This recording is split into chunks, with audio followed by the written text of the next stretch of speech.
Police Thane तहसील हद्दीमध्ये नुरानी ground, Ansar colony, Mominpura या ठिकाणी अवैध पद्धतीने कटाईकरता गोवंश बांधून ठेवलेले आहेत अशी गोपनीय माहिती आमच्या पोलीस स्टेशनला कार्यरत पोलीस उपनिरीक्षक श्री रमेश शेख यांना मिळाल्याने त्यांनी त्यांच्या पथकासह नमूद ठिकाणी जाऊन खात्री केली असता छोटे मोठे एकूण 12 गोवंश तिथे अवैध कत्तल करण्याकरता बांधून ठेवल्याचे दिसून आल्याने तिथे रेस्क्यू ऑपरेशन करण्यात आलेले आहेत आणि 12चे 12ही गोवंश ताब्यात घेऊन पुढे मनपाच्या मदतीने गोशाळेमध्ये रवाना करण्यात आलेले आहेत।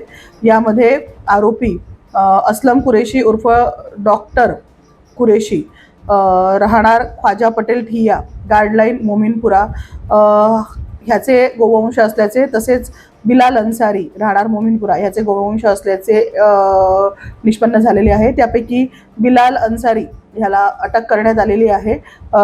असलम कुरेशी उर्फ डॉक्टर हा अद्यापही फरार आहे। त्याचा शोध आम्ही घेतो आहे आणि सदरची संपूर्ण कार्यवाही PSI रमेश शेख आणि त्यांचे पथकाने केलेली आहे। संपूर्ण कारवाईमध्ये लगभग 1,80,000चा मुद्देमाल आम्ही जप्त केलेला आहे।